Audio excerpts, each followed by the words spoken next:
Hoje, então, vamos começar mais um episódio do Marycast. Quero agradecer muito todo mundo que está assistindo, essa audiência que vai crescer, se Deus quiser, cada vez mais, porque eu estou curtindo muito essa questão de esse projeto novo. E hoje eu tenho aqui comigo, para bater um papo, uma médica que eu admiro muito. Não só por conhecê-la há muitos anos, por ela ser minha cliente e por ela ser minha amiga, inclusive minha gineco, que é a Jaque, Querida. né. Então é muito especial para mim te ter aqui, Jaque, porque eu acho que tu tem uma história que pode compartilhar coisas muito legais com todo mundo. Não só com colegas e médicos e médicas, mas a tua história de vida para pacientes, para saber como funciona. Toda essa mistura de médica com Um pouquinho de mulher, gente. com gente, sabe? Uhum. Com porque às vezes pensam assim, ó, que o médico é um ser lá em cima, num pedestal. E como tem coisas que não cabe mais, né, se pensar assim. Então, eu queria, antes de começar a conversar contigo, te apresentar para quem não te conhece, né? Te contar um pouquinho desse teu currículo, que eu tive que imprimir uma página inteira, porque tem muita coisa aqui. Uhum. Então, a Jaqueline Bering de Silva, ela é formada na URGS, especialista em ginecologia e obstetrícia pelo Hospital de Clínicas de Porto Alegre, titular da Sociedade Brasileira de Ginecologia e Obstetrícia pela Febrasgo, sendo também especialista pela Febrasgo em cirurgia laparoscópica ginecológica e uteroscópica. É titular da Sociedade Brasileira de Cirurgia Minimamente Invasiva e Robótica, que é a Sobracil, possui MBA executivo em saúde pela Fundação Getúlio Vargas, e é médica cirurgiã do Hospital Moinhos de Vento.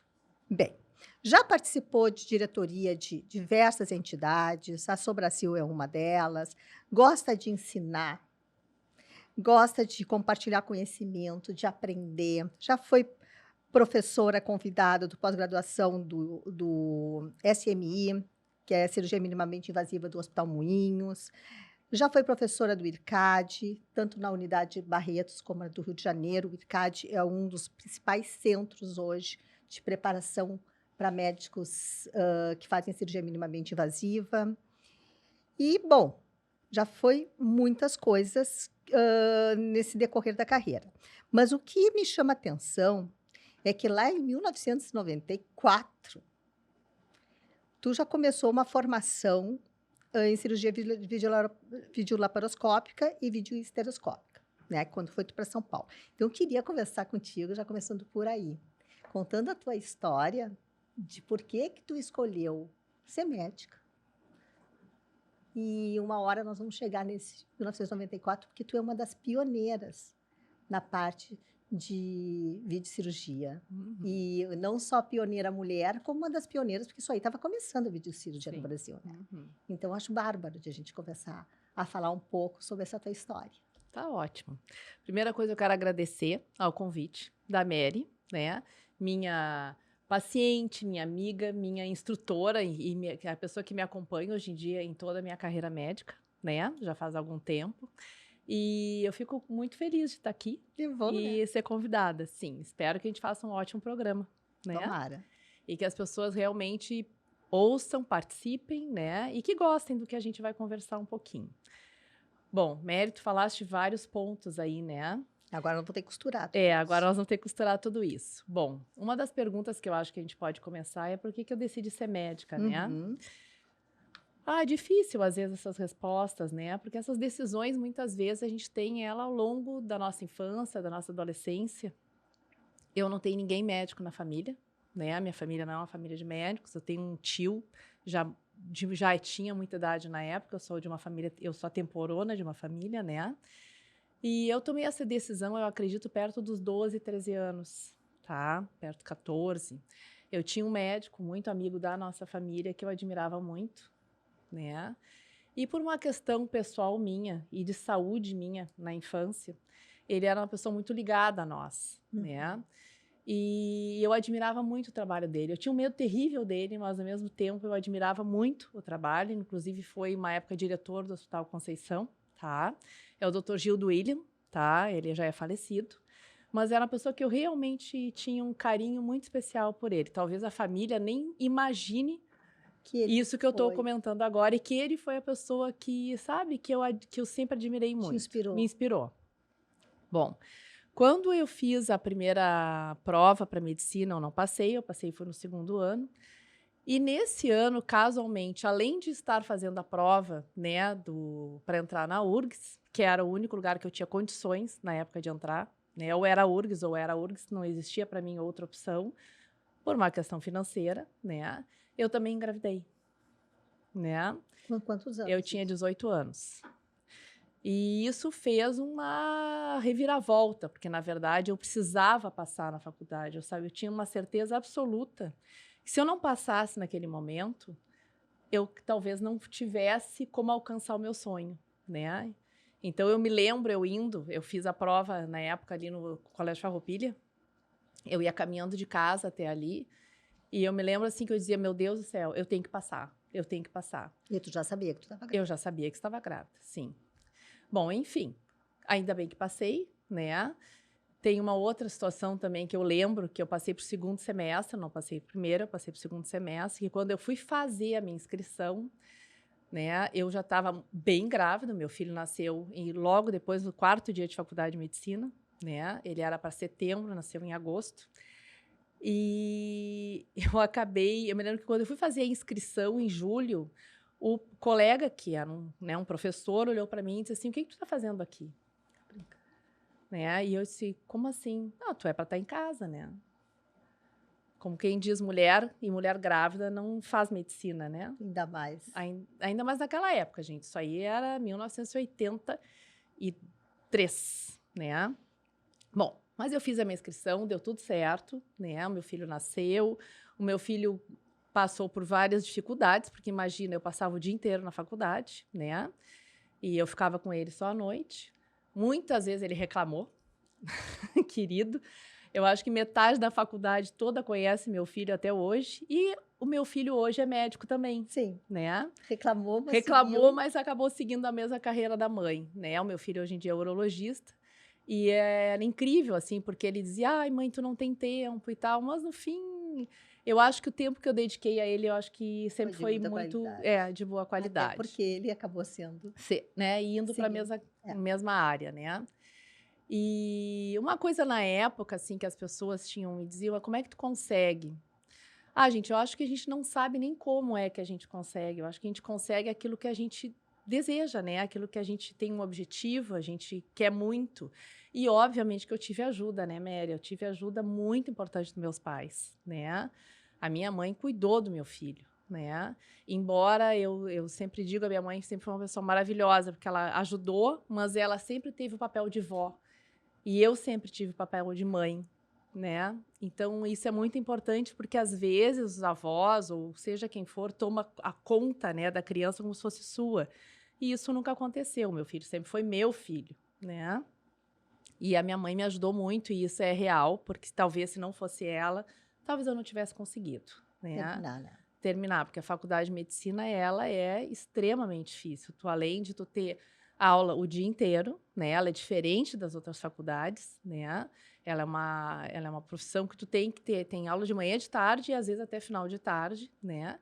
E tu tem que estudar muito, né? Ela é uma faculdade E que tem tu os tem... plantões, e tem toda a parte. o plantão é um pouco mais tarde, né? Quando tu já vai estar, não só no início da faculdade, mas mais para o final, quando tu é o doutorando, que a gente chama, né? Que daí tu vai passar pelas especialidades e daí sim tu vai ter os plantões, né? Na faculdade, durante bastante tempo, eu trabalhava também, né? Eu fazia coisas que hoje em dia as pessoas não fazem tanto, mas para vocês terem ideia como era a dureza, né? Eu fazia trabalho com patologista, né? Claro, só macroscopia, né, da patologia. Trabalhei no Centro de Informação Toxicológica durante 2 anos e meio. E isso foi uma fase... Como é que tu conseguia gerenciar o tempo? O Centro de Informação Toxicológica, para mim, foi um lugar muito bacana, porque lá tu tinha que fazer uma prova na época para entrar. E, na verdade, a gente tinha direito a ficar de 6 meses a 1 ano, tá? E a gente trabalhava em plantões. O que eu fazia? Eu transferia os meus plantões tudo para de noite e final de semana. Então, às vezes, eu ficava 48 horas lá dentro, Meu Deus. trabalhando, né? E o Centro de Informação Toxicológica foi um lugar que para mim também foi importante, porque a gente ganhava um dinheirinho bom, sabe? E eles deixaram eu renovar mais de uma vez o meu contrato com eles, né? Era um contrato temporário. Era um contrato temporário, na verdade, tu fazia uma prova, mas eu não me lembro agora se tu tinha direito a ficar 6 meses ou 1 ano, mas como eles sabiam que eu era uma pessoa que eu precisava, né? E eu gostava muito de trabalhar lá, eles me deixaram, eu fiquei quase 2 anos e meio trabalhando com eles, né? Incrível. E lá eu conheci pessoas muito interessantes e muito legais, inclusive tem uma que é minha colega, que é a Silvia Guimarães, ela é mastologista e a gente trabalha junto até hoje, né? E a gente se conheceu lá.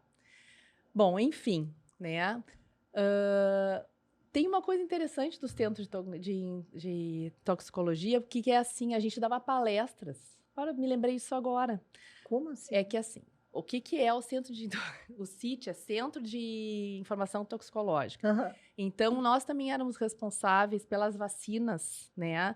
E também por soro antiofídico, antiaracnídico, tá?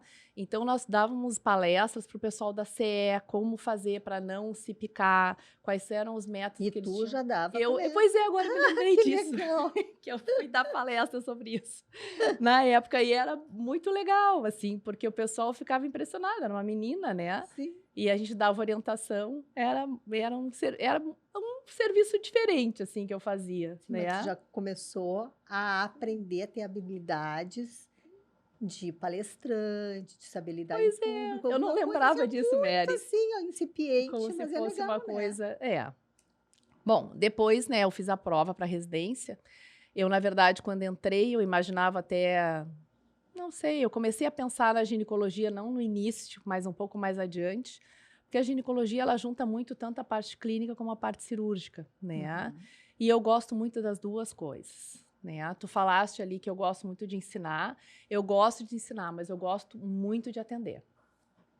Eu adoro atender o meu paciente, o meu cliente, né? Hoje em dia as pessoas chamam de cliente. É uma nova visão, talvez, mas eu gosto muito dessa dedicação ao meu paciente, ao meu atendimento, para mim é muito importante. E eu acho que até na hora do ensino, né, quando a gente ensina algo para alguém, é importante tu ensinar também que tu tem que atender bem o teu cliente, o teu paciente, porque ele está ali numa situação difícil, né? Muitas vezes está super vulnerável, É, tá precisando exatamente, de uma precisando de conexão, de alguém que alguém que escute. escute, né? E hoje já não tá fácil essas coisas de escutar, mas vamos lá. Bom, depois, Mary, então eu acabei fazendo a prova, né, para residência. Passou Passei no clínicas. Na verdade, eu passei em todos os lugares que eu fiz, tá? Tô me exibindo um pouquinho, É, ter tá? fogo também, né? Mas daí eu optei, né, pelo Hospital de Clínicas, era onde eu tinha a minha formação, né, e eu gostava muito do serviço, eu acho o serviço espetacular até hoje, eu não tenho restrições em relação a isso, né, e fiz a minha formação durante 3 anos. Naquela época, estava uma discussão, naquela época ainda eram 2 anos de residência, mas eles abriram já para 3 anos. Então, a minha formação já foi de 3 anos. Hoje em dia, o 3 anos é obrigatório, né? Uhum. E eu fiz a formação, a gente faz a formação tanto na área de ginecologia como obstétrica, né, obstetrícia. E depois que saí da residência, eu saí da residência em 92, tá? 92, é. Eu comecei a atender em vários locais, mas começou a aparecer, né, alguns colegas nossos aqui em Porto Alegre, né, a fazer o que a gente chamava de cirurgia videolaparoscópica. Eu já tinha na residência feito alguma coisa de laparoscopia. A laparoscopia, o que é a grande diferença? A gente olhava no olhinho ali, né? Uhum. Então, eram procedimentos simples e só diagnósticos. Mas naquela época alguma coisa a gente já fazia, né? Eu tinha uma colega, não tenho uma colega, que é a doutora Suzana Pessini, que fazia já laparoscopia lá no Clínicas e eu gostava, às vezes entrava com ela também. Logo depois, então, começou a aparecer os casos e mudou, teve uma grande mudança da laparoscopia para videolaparoscopia. Quando começou a aparecer os vídeos. Os vídeos. Qual é a grande diferença? Que a laparoscopia a gente olhava no olho, né? E a videolaparoscopia, a gente faz o quê? A gente conecta uma câmera e essa câmera manda essa imagem, né, na época, monitor. é um monitor, na época era uma TV, né? Aham. Com o tempo, tanto a câmera como os monitores começaram a ficar cada vez melhores. Hoje em dia a gente tem câmera que tem 3 dimensões, né? E a robótica, né? Que tu tem a tua visão completa, né? Completamente diferente, né? Mas na época a gente disse, pá, isso é uma coisa legal, quem sabe a gente se dedica a isso. E começamos a nos dedicar. E naquela época, Jaque, porque a vídeo começou muito com a cirurgia geral, né? Ou Tu ela entrou sabe junto com a que gineco? isso é interessante, né? Porque a ginecologia, tá, é que tinha todo o background na laparoscopia. A laparoscopia é uma coisa que foi inventada por ginecologista, né? Tanto que a primeira colecistectomia realizada no mundo foi feita por um ginecologista, Sério? tá? Sim, por via laparoscópica, Aham. tá? Foi um ginecologista, não foi um cirurgião geral. Só que quando entrou a videolaparoscopia, o cirurgião geral entrou com tudo. Tanto que foi interessante, porque os cirurgiões gerais começaram a operar muito mais, né, por videolaparoscopia do que os ginecologistas.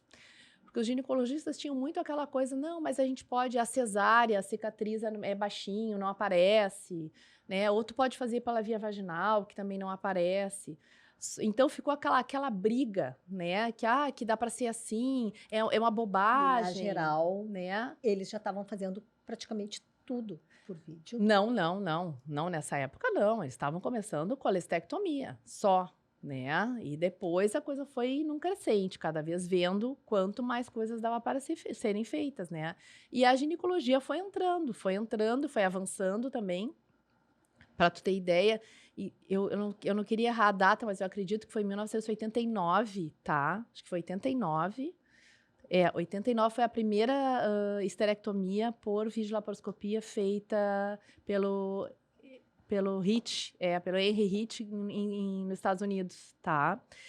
Então, assim, as coisas começaram a acontecer, né? Mas dentro da ginecologia, sempre esse quase um ranço, assim, né? De que, Aham. para quê? É uma bobagem, uma bobagem. Bom, a bobagem hoje em dia chega a ser até uma brincadeira, mas praticamente não existe mais cirurgia aberta, né? Sim. As cirurgias práticas, a não ser em alguns casos em que ainda tem indicações, mas a maioria das cirurgias ou são por via laparoscópica, que no passado se falava muito em cirurgia a laser, né? As pessoas dizem, vão fazer cirurgia laser, né? Mas é porque, como a laparoscopia tem a luz, né? E o laser, ele é uma luz, né? Uma emissão de luz, então as pessoas confundiam um pouco isso.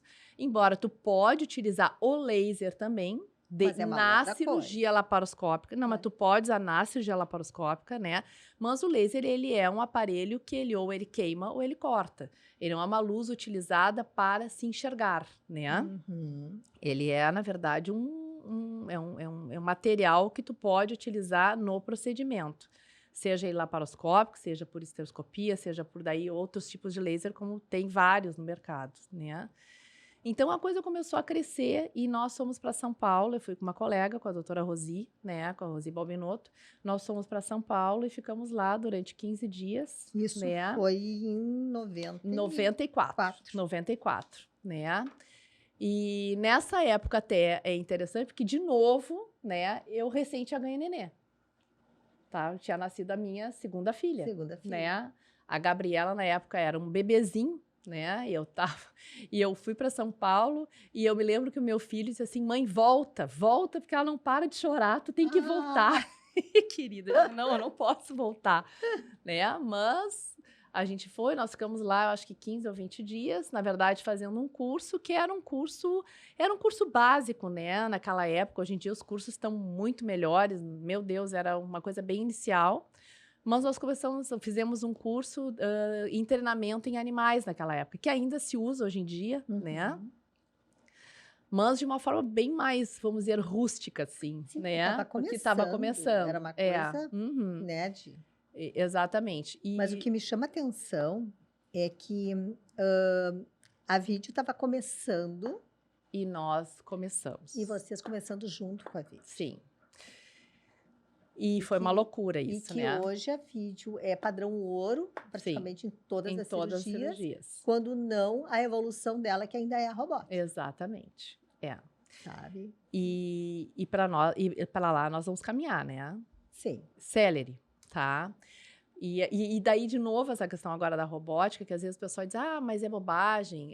Parece que eu estou ouvindo a mesma discussão, A mesma discussão, eu também né? escuto isso. Sabe? Como eu acompanho Parece que eu bastante estou isso. vendo aquela discussão lá, porque cirurgia Será que aberta é tão boa, será que precisa? precisa? Não, Não é tão gente, caro? não. Sei. É que assim, ó, a evolução do paciente é impressionantemente melhor. E isso foi provado ao longo dos anos, né?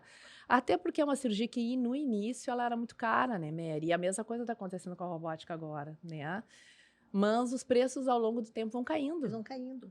Não, e a própria habilidade cirúrgica Sim, e os faz com que, erros e os sim, problemas faz cada com que vez diminuem tu, mais. claro, e faz com que tu também não só acabe operando com mais rapidez, mas nem sempre, depende do procedimento, né? Porque existe um limite, né? Depende do tipo do paciente e a indicação. Mas o brasileiro tem uma coisa muito ligada, assim, ó, ao gasto imediato, né? Ele não se dá conta que é o custo assim do que foi utilizado na cirurgia, mas isso não é o único custo, né? Tu tem o custo daquele paciente que está sofrendo há tanto tempo, tu tem o custo do paciente no pós-operatório que não volta a trabalhar, porque dependendo do procedimento ou faz uma infecção mais grave, ou tem algum outro problema, né, que não consegue Pode ficar retornar ao sequelado trabalho, né? com alguma E coisa. quando tu tem uma cirurgia aberta, no caso, a recuperação desse paciente, até para ele retornar ao trabalho e também até para retornar a fazer exercício, se cuidar, é muito maior, né? Só que isso a gente não. Claro que hoje em dia cada vez mais se faz essas contas, mas não se fazia muito essa conta, era muito do custo imediato, tudo é muito caro, mas não se dá conta que o caro, às vezes, né, não é Ele vale tão caro, não ele é tão vale a caro, ele pena, vale a pena né? pelo custo-benefício, claro. Exatamente. Então, bom. E daí eu fiz o curso, né? Nós voltamos para cá e montamos uma equipe e começamos a fazer. Na época, Mary, era algo completamente maluco, assim, porque a nossa vida era itinerante, né? Nós compramos o material, os hospitais na época não tinham, né? Não tinham nada. Não tinham nada, né?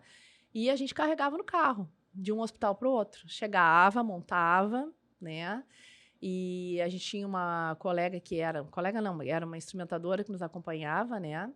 E montava todo o material e a gente operava. Eu me lembro que eles operavam, a gente operava e a gente fechava, sabe, os vidros, porque as pessoas ficavam olhando para, assim, era uma coisa horrorosa, meio que agorando que alguma coisa desse Ai, que errado, sabe? horror isso, né? E daí a gente fechava e as pessoas ficavam assim, mas o que eles estão fazendo lá dentro, né? Até porque a cirurgia laparoscópica, ela tem uma coisa muito legal. Tu tá operando e todo mundo da sala tá enxergando. Sim, Né? diferente da cirurgia Da tradicional. cirurgia tradicional. Porque a cirurgia tradicional, só quem vê é o cirurgião, né? Sim. O resto não enxerga nada. E ali não, todo mundo olha. Então as pessoas dão palpite, elas acham que sabem, acham que tem que fazer assim, tem que fazer assado. E é diferente, é uma mudança, né? Inclusive eu vejo assim, ó, que em aulas de congresso ou cirurgias ao vivo por vídeo, Uhum. ela é muito mais interessante porque ela é muito mais interativa, Sim, né? totalmente interativa, Porque né? tá toda a plateia, inclusive, assistindo o que está acontecendo e pode opinar com aquele cirurgião ao vivo. Eu acho sensacional, É porque sensacional. é uma coisa que tu vai construindo o Sim, ele é uma conhecimento mudança, ali, né? E é um trabalho muito de equipe, né? Ele é um trabalho mais de equipe do que a cirurgia aberta. Porque a cirurgia aberta, ela depende muito do cirurgião.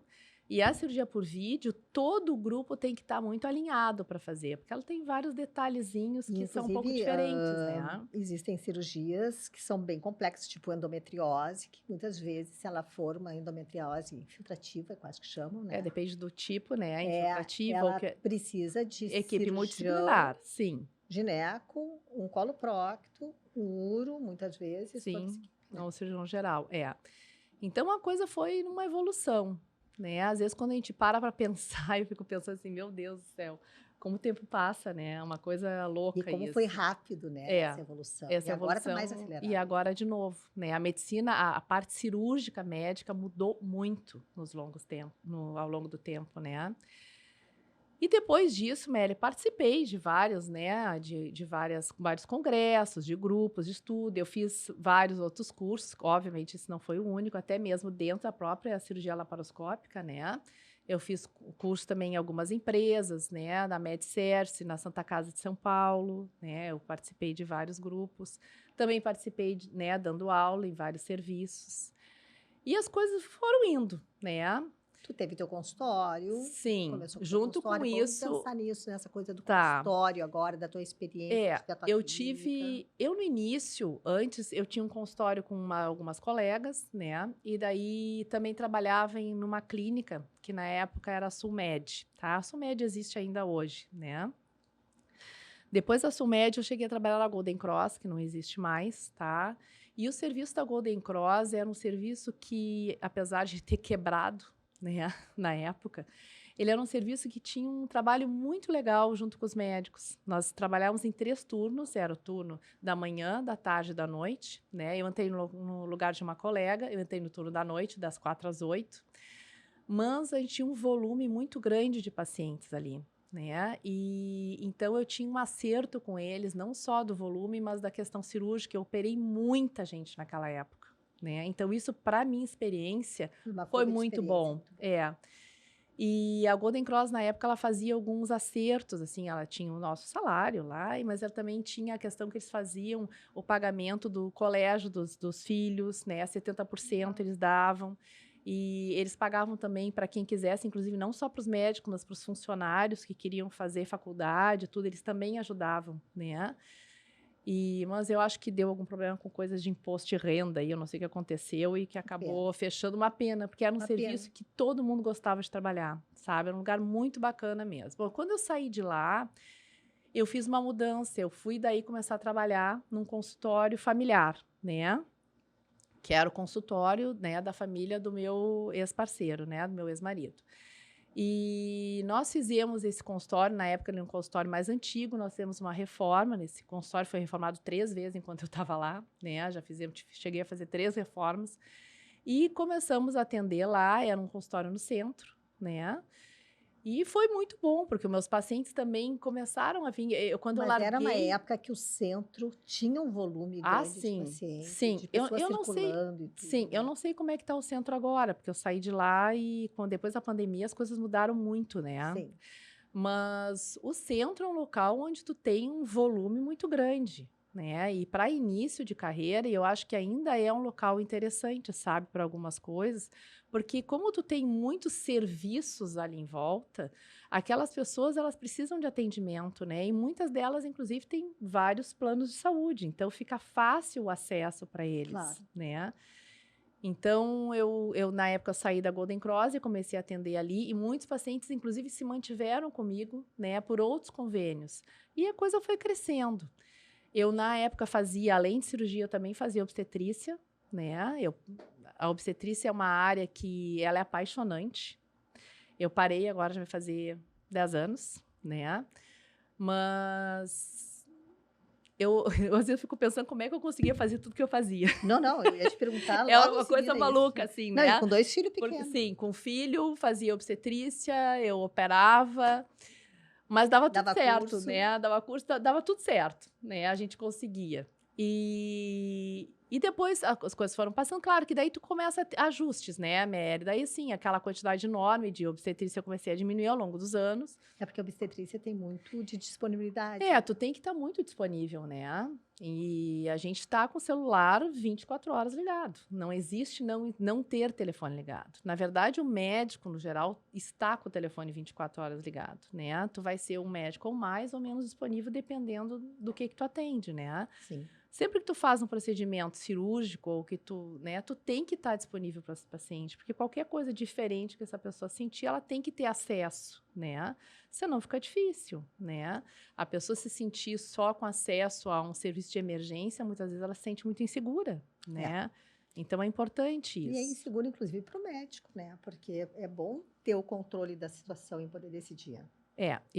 Para mim isso é importante. Nem todos os médicos Nem pensam todos. assim. Nem todo mundo tem um perfil assim. Cada um tem um perfil, né? E depois, ao longo do tempo, eu acabei sempre me dedicando mais à área cirúrgica, cada vez mais, né? E larguei a obstetrícia aos poucos. Não foi fácil, né? Porque o nascimento de um bebê e a alegria que aquela mãe tem com aquilo é algo que não tem explicação. Né? Tu ver e tu participar desse momento é muito bacana, né? É maravilhoso, não tem explicação. E daí fui me dedicando mais à área cirúrgica, até que, né, em 2019, né, eu fiz uma mudança radical, porque nós estávamos falando da questão do centro, né? Uhum. Eu acabei saindo do centro, né? Houve uma quebra, né, uma ruptura nessa época do grupo Nessa época nós começamos até a trabalhar sim, juntas. nessa época que nós começamos a trabalhar juntas, E eu tinha uma colega no consultório, que é a doutora Rafaela Donato, que está agora comigo, né? Ela um dia, eu me lembro até hoje, ela entrando na minha sala e dizendo assim, Jaque, porque é assim que ela fala. Se ela me ouvir, ela vai saber.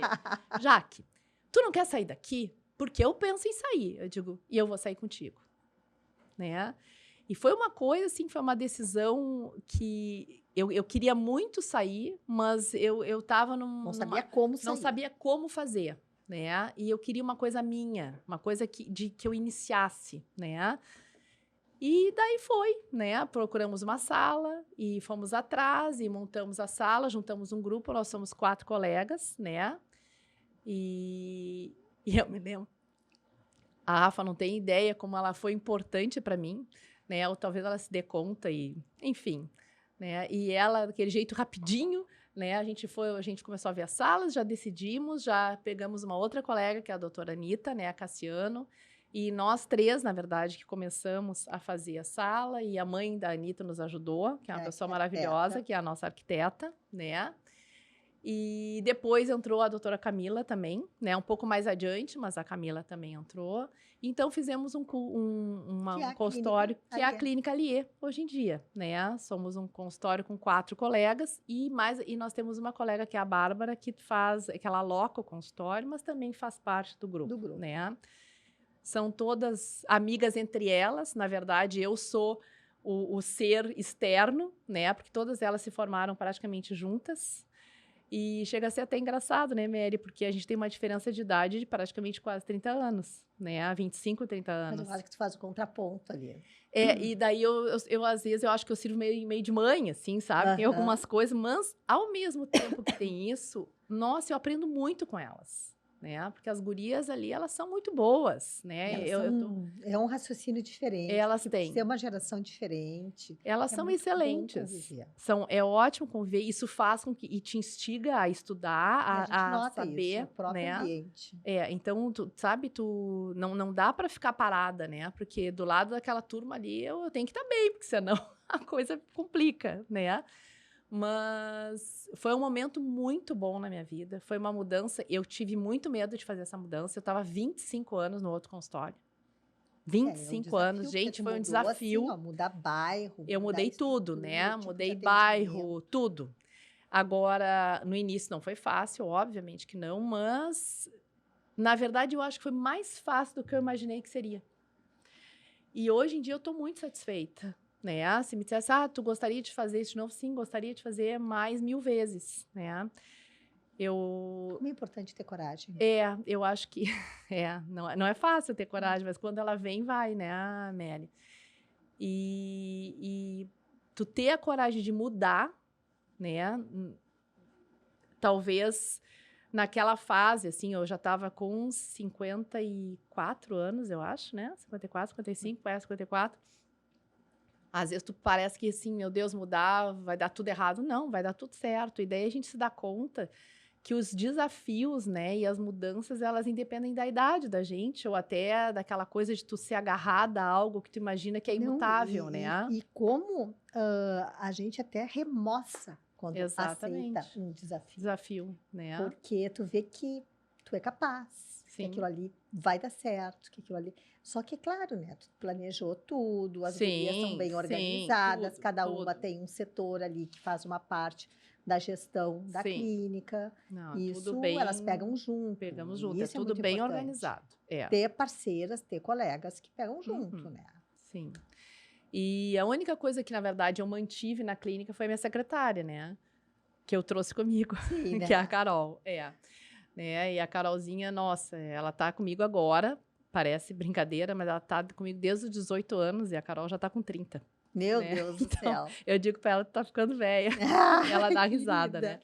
Mas, então é isso, né, Mary? E ao longo desse tempo também houve uma outra mudança, né? Que eu comecei não só na área cirúrgica, eu parei com obstetrícia, né? Continuei com a área cirúrgica e também comecei a me dedicar muito à questão da menopausa, né? Isso agora que eu queria conversar contigo, porque justamente aí, né? Tu deixou a parte obstetrícia, Sim. começou a estudar daí a parte clínica, né? Sim. E quais os tratamentos possíveis para a mulher na menopausa, né? A mulher do climatério, tudo isso aí. Então, assim, eu acho muito legal a gente conversar sobre isso, porque a mulher, ela tem fases Sim. da adolescência, né? Da parte reprodutiva e depois a partir da menopausa. Eu, como leiga, penso assim, ó, nós temos 3 fases grandes, né?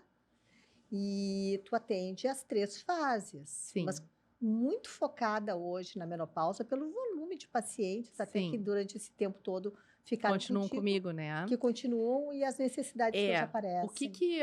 O que aconteceu, né? E isso é muito interessante também, que tinham poucas pessoas, tá?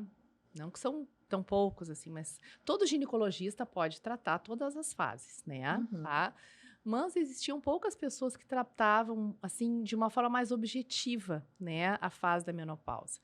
A fase da menopausa, quando a gente fala em tratamento, a gente tem que entender que a menopausa faz parte, é uma normalidade da mulher, né? Não é uma anormalidade, não é um tratamento de uma doença, não é isso, né? Mas ela é um tratamento e um acompanhamento de uma mudança muito importante que pode levar, né, a comorbidades ao longo do tempo. Então, a gente tem que individualizar esse paciente e fazer o tratamento adequado e bem indicado, né, quando necessário. Como lá no início a gente estava falando, uma consulta com escuta, né? Sim, com escuta e entender o que esse cliente quer, né? Cada paciente chega para ti de uma forma diferente. Mas o que eu queria comentar, assim, Mary, que é engraçado, que quando eu comecei a trabalhar com isso, eu sempre brinco assim, eu comecei a estudar menopausa e climatério, eu acho que muito por minha causa, tá? Porque eu estava no climatério, na menopausa, né? E aquilo estava me incomodando de várias formas. Mesmo que eu estivesse me tratando, eu não estava satisfeita, né? Então, eu comecei a ir atrás disso. E chegou no momento, e eu acho que o momento foi meio pós-pandemia, pelo menos a impressão que eu tenho, até porque as pessoas começaram a ir muito para a mídia, começaram a gravar muita coisa, bombando Instagram, porque as pessoas é a forma que as pessoas tinham de se comunicar, né? E começou então o que a gente chama, né, de economia prateada. Foram coisas que começaram a existir que ninguém falava. E eu já estava fazendo isso, sem me dar conta do grau de importância. Não sei se tu consegue entender o que eu quero te dizer, né? Sim, sim. Porque eu comecei a estudar isso e comecei a tratar isso um pouco antes dessa coisa explodir. Um nicho gigantesco, né? Que não era visto, que ninguém olhava. Aparecer. E que agora tá todo mundo correndo atrás, né? Para querer descobrir, eu faço isso, faço aquilo. Gente, na verdade, todas essas coisas já existiram, né? Muitos desses tratamentos a gente tem há muitos anos, só que foram um pouco abandonados, né? Por quê? Por mitos, por alguns trabalhos que mostraram que em alguns pacientes não se deveria ser utilizado, mas muitas dessas coisas ao longo desse tempo modificaram. E é tão interessante, parece que as pessoas se pegaram a essa coisa de que não pode, que é ruim, que é isso, e virou meio que uma coisa assim... ou eu não trato nada, ou eu trato tudo, ou não existe um meio termo às vezes, sabe? É como se a mulher tivesse... eu não sei se eu vou conseguir me expressar bem com isso, mas assim, como se o fato, como eu disse que a menopausa não é uma doença, é como se ela tivesse que suportar tudo aquilo que ela está passando, né? E, na verdade, não é assim, porque a gente está vivendo cada vez mais e não é só isso, a gente quer viver bem. A gente se relaciona, a gente tem parceiro, a gente tem trabalho, a gente tem a vida da lida de casa, né? Nem todo mundo trabalha fora, mas é aquelas que estão dentro de casa também. As pessoas querem ter energia. Querem ter energia, né? Querem ter, né, um bem viver. Então, por que não oferecer isso, né?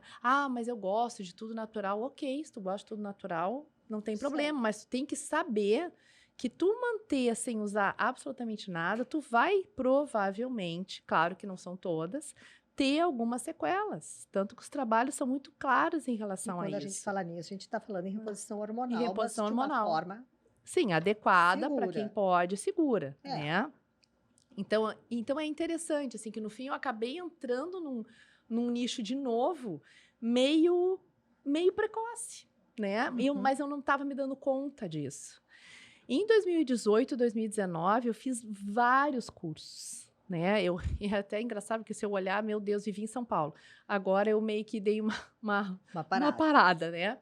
Mas eu passava, sabe assim, ó, era final de semana sim, outro não, ia para São Paulo fazer curso e fiz curso na área de, né, não só em São Paulo, mas outros locais, eu fiz curso na área de uso de implantes, no uso de todos os tipos de terapia hormonal, eu fiz curso na parte laser, né, e quando veio a pandemia, essa coisa assim até deixou a gente um pouco atrapalhado, mas ao mesmo tempo a gente conseguiu começar a se dar conta que não, que isso me ajudou muito, né? E me ajudou a empurrar mais ainda a minha carreira. Então, o que eu estou falando, assim, que na verdade eu não planejei. Isso foi uma coisa Mas que eu as fui coisas foram fazendo acontecendo. e foram acontecendo e eu Foram fui achando acontecendo. muito legal e um estudo muito diferente. E depois eu paro para pensar e me lembro, opa, mas lá, quando eu fui residente, eu também trabalhei com menopausa. Né? Eu trabalhei numa época, inclusive a gente fazia parte de um grupo que fazia só menopausa e a gente fazia, nós tínhamos um trabalho de uma medicação que na época estava sendo usada, eu não vou citar a medicação aqui para não, né? Mas que é uma medicação extremamente interessante, que se usa até hoje. E eu cheguei a participar desse grupo por um tempo, inclusive fiz trabalho na sala, mas depois meio que larguei de mão, até porque é muito interessante que isso eu ouço no consultório, né? A gente, quando é jovem, a gente não para pensar na menopausa. Aliás, a gente não para pensar em nada, né? Até Só porque tem que acha que nunca vai trabalhar. chegar, Tu né? acha que nunca Até vai que de chegar, uma hora pronto, né? chegou. Só que daí, quando tu chega, tu diz assim, upa, e daí agora, né? E isso é algo que eu escuto muito no consultório, né, Mary? As pessoas assim, mas eu não esperava isso. Eu tenho 48 anos, mas eu não esperava isso. Eu tenho 45, não esperava isso. E não tem muito padrão de idade. Não tem uma média, Tem né? uma média, Tem uma mas média, essa de média 48 aí... a 52, né? É a média. Mas às vezes tem pacientes com 44, às vezes tem pacientes com 43, e o mais louco é que, assim, óbvio que é difícil da gente se preparar, e a outra coisa é que quando tu tá chegando, ou tu chega nessa fase, às vezes tu não quer acreditar. Né? Tá, mas e por quê? E agora eu não sangro mais? Não, e daí a mulher quer entender tudo de uma vez só, né? Tudo de uma vez só. Tem mulher É uma assim, doideira, né? Quero entender tudo de uma vez só e quero fazer tudo que eu Quero posso. fazer tudo que eu posso. Mas assim, tem várias coisas para serem feitas, né? Para tu ter uma qualidade de vida melhor. E a outra coisa é que, gente, menopausa não é o caos, né? Não, tu não vai morrer ali. Tu não é. Faz parte da vida. Faz parte da vida. A gente vai só organizar Mas sabe aquilo o que não eu tá bom. acho, Jaque? Né? Que assim, ó, que eu vejo e acho importante a gente conversar é que o atendimento médico da mulher, de todo paciente, mas da mulher em menopausa, o médico precisa estar mais atento, a escutar mais, porque eu acho que existem vários indícios desse atendimento que vai te dar sinais de qual caminho tu pode oferecer para essa paciente. É assim? Como é que funciona isso? Como é que é a tua consulta? Eu acho assim, ó, Mary, que na verdade o médico, independente da idade do paciente, tem que estar atento a praticamente tudo, né? Obviamente que não é fácil, porque a gente tem uma demanda muito grande, né? Então, às vezes, tu escuta os pacientes aos pedaços ou aos poucos, né? Até por causa do tempo da consulta. Até por causa do tempo da consulta. Então, às vezes, os pacientes também têm que entender que a gente é médico, a gente não é um psicólogo, a gente não é o psicoterapeuta, embora o ginecologista faz muito esse papel, né? E quanto mais tu for um médico, uma médica que escuta o teu paciente, às vezes esse papel ele se torna até maior, né? Meio assim de que tu faz uma abrangência do geral. Agora, o ideal de qualquer consulta, independente da idade, seja adolescente, seja, né, o paciente que está na fase reprodutiva, queira ou não ter filhos, ou na menopausa, tu tem que fazer um atendimento que tu consiga, como é que eu vou dizer assim, ter uma visão o mais completo possível do paciente. Porque esse paciente, ela pode, por exemplo, né, uma adolescente, ela pode ter queixas que, se tu não entender por que essa queixa está ocorrendo, em que ambiente essa menina está, em que ambiente ela se cria, ela tá, né? Onde ela dorme, com quem é que ela tem irmãos ou irmãos. Tudo isso é importante. Então, sempre que tu vai acolher um paciente, tu tem que entender toda a história. Onde é que a pessoa trabalha, se não trabalha, qual é o tipo de trabalho. Como é complexo, né? Porque às vezes, assim, o pessoal, às vezes, eles se espelham muito na gente, né? Ou se espelham muito nas coisas que tem hoje em dia toda hora, né? Antes era o Facebook, agora o Instagram. Mas como é que a fulana consegue fazer exercício 10 vezes por semana? Gente, ninguém é perfeito, né? Tu não pode exigir de uma mulher que acorda às 6 horas da manhã, que vai pegar um ônibus e que vai trabalhar o dia inteiro e que ela vai puxar ferro às 10 da noite. Gente, ela já puxou coisa o dia inteiro. Exatamente. Tem que fazer comida. Então, a gente tem que entender isso para conseguir administrar, né, cada paciente. E essa que, às vezes, eu acho que é a beleza da medicina, né? Porque tu consegue trabalhar com isso. E isso, a ginecologia, assim como a área clínica, né, ela te dá essa capacidade de tu trabalhar com o paciente como um todo, né? Às vezes eu ouço, assim, as pessoas falar assim, essa coisa de medicina integrativa, de medicina, não sei o que, isso não existe, é uma bobageira, tá? Um monte de pessoas falam sobre isso, né? É que dentro dos tratamentos hoje em dia, existem muitas coisas e bobagens e como é que eu vou dizer assim, coisas que na verdade não tem comprovação científica.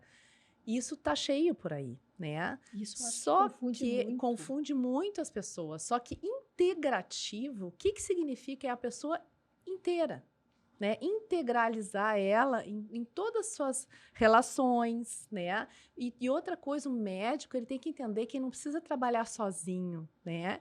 Ele pode também trabalhar em equipe e ter um grupo, seja um grupo fechado ou um grupo aberto, mas que ele tenha acesso, né, a um cardiologista, a um cirurgião geral, a uma fisioterapeuta. Então, porque muitas vezes tu vai precisar de ajuda. Então, isso é o integrar, né? O integrar não é um monte de remédio e um monte de coisas que às vezes as pessoas, mas tudo bobagem. Bom, só que se a gente está achando, né, que é tudo bobagem, então tá na hora, e isso os médicos estão fazendo, a parar para pensar. Por que tanta gente, hoje em dia, acaba se confundindo com as informações? Porque as informações, elas estão na rede, né? E tem boas informações, tem más informações. E essas informações, a gente não tem controle, Mary. Né? Podem botar qualquer coisa. Tu pode botar qualquer coisa. Então, é difícil e, às vezes, as pessoas gritam em relação a isso, mas eu acho que, antes de gritar, eu acho que a gente tem que parar e olhar para dentro, sabe? E assim, não, mas o que está errado? Né? Tem coisas que a gente não vai conseguir mudar, gente, porque a informação, mesmo desinformada, tu não tem controle, tu não tem como não tem como, né? Então, assim, obviamente que os pacientes, eles ouvem e o que eles querem? Eles querem o que tu disser para ele que é o melhor para ele, né? E por isso tem muito essa coisa da confiança no médico, exatamente. Né? Esse vínculo que o paciente ele quer, exatamente, ele quer ouvir aquilo que ele tem vontade de ouvir, né? Esses dias uma paciente, aliás, teve um dia muito engraçado que 3 pacientes chegaram no consultório e falaram para mim sobre os hormônios bioidênticos, né? Que elas queriam saber o que eu tinha prescrito e se aquilo era hormônio bioidêntico e tal. Então, o que eu coloquei para elas, até vou colocar para vocês, assim, rapidamente, né, sobre a questão hormonal, né? O bioidêntico, na verdade, ele é uma palavra que, teoricamente, não é nem para ser utilizada, né? Pois eu queria que a gente explicasse, como leiga, o que a gente, assim, no Brasil, foi determinado que se utilizasse o que se chama de isomolecular, né? É uma questão semântica, mas é que tem uma diferença. O que é isomolecular?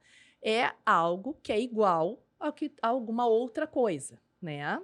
Tá? Então, assim, o estradiol, por exemplo, né? Ele, hoje em dia, ele é, a maioria deles, não terapia de reposição hormonal, isomolecular. O que isso significa? Ele é a mesma molécula que tu produz. Só que ele é um produto sintético. Mas se é sintético, eu não quero. Digo, não, então só um pouquinho. Então, vamos nos organizar. Gente, da onde vocês pensam que sai a medicação? que ela sai de uma planta, que ela cresce, que tu faz um foguinho, com que nem no século passado, e ele cria. Não. Ele é um produto sintético, produzido por várias empresas, mas que eles têm uma molécula exatamente igual ao teu estrógeno. E daí vem a questão... E a mulher na menopausa está deixando ela deixa de ter, mas tu pode repor, né? Uhum. Isso vale para o estrogênio, né? Vale para a progesterona, vale para tudo, todos os hormônios. Então, o que acontece? Daí as pessoas dizem, mas então eu prefiro manipular. Só um pouquinho. Então, vamos nos organizar. Eu não tenho nada contra manipulação, tá? Inclusive, trabalho com várias empresas de manipulação. Só que a gente, inclusive, a manipulação, a gente tem que cuidar. Porque quem manipula, ela, de novo, ela não fez um foguinho e fez puff e apareceu. Não, ela comprou algo de alguém, né? Em que ela vai colocar dentro de uma caixinha e vai te entregar. Quando eu compro algo de alguém, eu posso comprar algo de uma empresa, ok, idônea, e posso comprar mais barato. E não tem como saber. E eu não tenho como saber, né? Então, essas coisas, a gente parece assim, não, mas é porque manipulado é melhor. Não, não é melhor. Quem disse que é melhor? Não, aí é que tá, né? Existem laboratórios, e não puxando a brasa para os laboratórios, para a indústria farmacêutica, mas não dá para comparar uma indústria farmacêutica com anos de pesquisa. Exatamente, não com tem controle como. de qualidade, com equipamento para certas coisas. Para certas não coisas. quer dizer que seja para tudo, mas para certas coisas. Então, a gente tem que cuidar isso, né? E essa empresa de manipulação, ela está comprando de uma empresa, Sim. Né? E de grandes empresas, né? Empresas conhecidas, inclusive. Mas se elas comprarem de uma empresa conhecida e maravilhosa, ótimo. E se ela comprar da empresa da esquina? Será que aquilo ali é estradiol mesmo? Será que ele é isomolecular de fato? Então, por isso, às vezes, a gente tem que ter um pouco de cuidado. E quando a gente indica, né, a manipulação, a gente, às vezes, até dá o nome de algumas, né, empresas. Diz, mas por quê? Porque a gente tem que confiar um pouco nessas empresas, né? São empresas assim, que trabalham com um volume maior. Forma que o paciente tem que confiar no médico. Exatamente. Mas só para entender. Então, assim, o bioidêntico, o isomolecular, é tudo sintético. Uhum. Entendeu? Entendi. Tá? Tudo é sintético. A penicilina, ela vem da onde? Ela vem, teoricamente, de um fungo. Tá, daí eles inventaram a penicilina. Tem a penicilina, tem a amoxicilina, tem vários, todos no mesmo. Mas é um carboninho, um hidrogênio e um oxigêniozinho. Daí, conforme vai montando, as moléculas são iguais. Mas, gente, eu não vou catando restinho de penicilina e tomando, né? É que nem quando a gente diz assim, o chá disso, o chá daquilo. Num chá, ele é gostoso, porque ele tem sabor, porque ele, né, vai fazer com que tu melhore a tua diurese. Mas a quantidade de ativo que tem num chá é muito pequena, né? Então, as pessoas, às vezes, têm que entender um pouco como é que essas coisas funcionam, porque vira quase uma brincadeira, né? Assim, mas eu não quero comprar na farmácia porque esse remédio não é natural. Mas o que é remédio natural? Pois é. Tu entendeu? Se é remédio, isso é outra coisa, né? Natural. Tudo que eu tomo é natural. Ok. Se tu toma alguma coisa que faz algum efeito, ele é remédio. Independente se ele é um chá ou seja o que for, né? A graminha. A graminha que tu, exatamente. Mas se ela fizer um efeito, ela pode fazer um efeito pro bem e pode fazer um efeito pro mal. Né? Então, assim, muitas das medicações, às vezes, que o pessoal usa, eles têm todo o metabolismo hepático. Às vezes, a gente tem recebido pacientes que tomam vários produtos que são prescritos em várias combinações, quando vê, começa a fazer alteração de própria função hepática. Né? E são naturais. Mas, assim, é natural, mas ele tem que fazer o efeito. Se ele não fazer efeito nenhum, então toma água, né? Claro. Entendeu? Então, isso confunde as pessoas, atrapalha. E atrapalha a conversa, né? Porque daí parece, às vezes, que o médico está usando uma coisa que não é normal e que o outro médico tem uma fórmula mágica.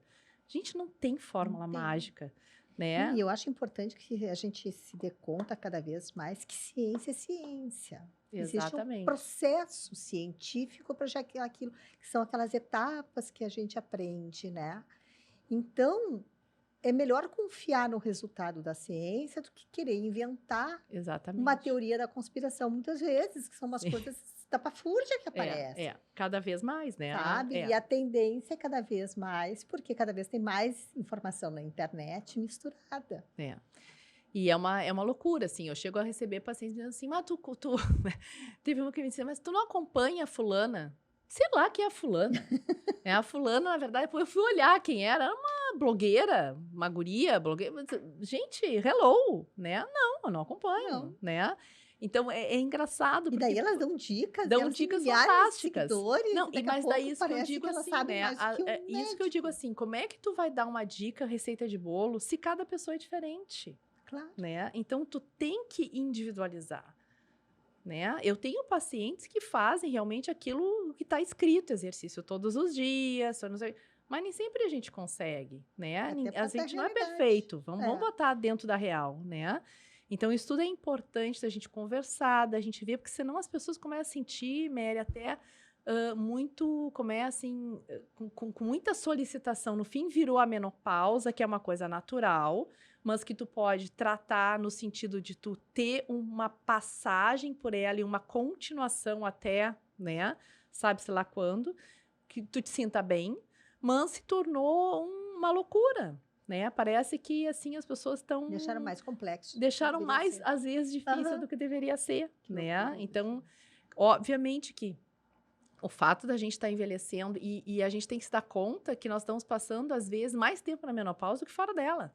Isso aí, esses dias eu li, e é impressionante. Claro. Claro que sim. Porque a gente está vivendo assim. Vamos dizer que tu entra na menopausa com 45, 48, vai viver até os 85? Olha quanto tempo tu ficou na menopausa. Todo esse período vai ser dentro da menopausa. Que menopausa não é só quando tu para, parou todo o período após isso, é menopausa, pós-menopausa, né? Antes tu é criança, depois tu é adolescente, o período mais curto. Daí depois o período ali que tu tem condições reprodutivas, depois não tem mais. Isso faz parte do curso de toda mulher, né? Ele só não vai ser assim se tu morrer antes, né? É melhor. É melhor eu chegar lá, né? Vamos chegar na menopausa, exatamente. vamos ficar nessa menopausa um bom tempo, né? Uhum. Mas me diz uma coisa, Espero ter sido clara, né? Eu acho que tu foi super clara. Tá. Agora vamos pensar no seguinte. Toda essa tua trajetória me mostra quanto de espírito empreendedor tu teve. Porque além de médica, que é difícil, porque muitas vezes os médicos acham que eles não têm espírito empreendedor. Tu olha a trajetória da maioria dos médicos, são muito mais empreendedores do que muitos outros que se dizem ser, né? Olha todas as coisas que tu teve que levantar, que ir atrás, que se desafiar para poder chegar onde tu está hoje. Né? E agora eu queria te fazer uma pergunta, né? Para a gente bater um papo sobre conselhos que tu poderia dar para colegas jovens, sabe?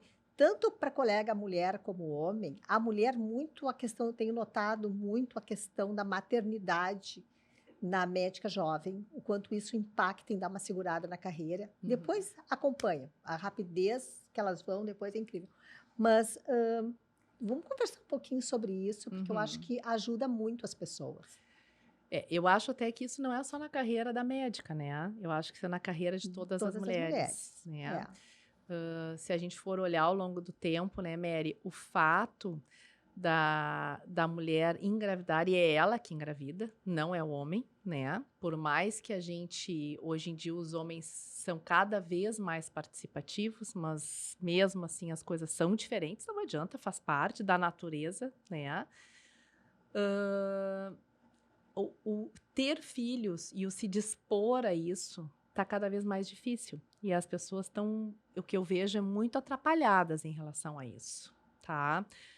Porque a mulher, ela tem um tempo, né? E ela realmente tem um tempo. E isso é uma coisa que eu converso muito com as minhas colegas, porque tanto a Rafaela como a Camila, elas trabalham com a área de infertilidade, né? E as pessoas, às vezes, vão deixando tudo para mais adiante, para depois, porque querem, e eu entendo isso como mulher, para ter a sua carreira, para poder, né, fazer as coisas que quer fazer seu pós, fazer seu curso. Mas o que eu acho que eu posso dizer é que mesmo tendo filho, né? Com todas as dificuldades e aquela parada que a gente tem, a gente não precisa não ter os filhos ou tem que adiar para a eternidade. Porque quanto mais tu adia, também a gente tem que se lembrar que mais idade tu vai ter. Tu vai ter um filho pequeno cada vez com mais idade, né? E a gente vai estar... hoje em dia a gente está cada vez melhor, embora envelhecendo, né? Cada vez melhor, mas a gente também tem limitações. Então, eu acho que o recado que eu posso dar é que engravidar não é ruim. É uma coisa maravilhosa desde que a pessoa realmente queira, né? Claro. E as coisas se acertam, Isso que eu ia dizer. né? As coisas se As ajeitam. coisas se acertam de uma forma ou de outra. Se tu for uma pessoa que tem um certo estrutura e que tu deseja isso, tu vai evoluir. E depois que a criança tiver nascido, tu vai continuar estudando. Tu vai continuar evoluindo, tu não precisa parar. Tu vai parar se tu quiser, né? Isso é uma coisa de cada um. Assim como tem mulheres que continuam trabalhando, não só na área médica, né? Mas tem mulheres que param de trabalhar. Olha, se essa é uma opção, também Deixa é uma assim. opção, deixa assim, né? Se é a melhor opção para ela ou não, é a opção que tu, mulher, teve, né? Aham. Mas eu acho que o que a gente tem que se dar conta é que engravidar não é uma coisa tão difícil e tão ruim, não, pelo contrário. Não, e olha que Ela é é um muito exemplo. maravilhosa, né? E a gente pode continuar estudando, pode continuar fazendo tudo. Se a gente, obviamente, for ainda comparar, né, em relação aos homens, a gente ainda tem uma diferença importante. Eu não vou dizer que não, né?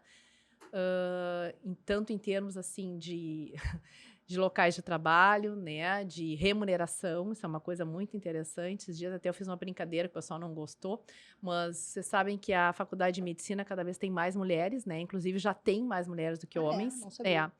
E daí eu disse, cada vez nós vamos começar a ganhar menos. Daí o pessoal disse, já que não fala isso, eu digo, não, mas porque o homem, ele tem uma característica que ele vai atrás daquilo que dá dinheiro, tá?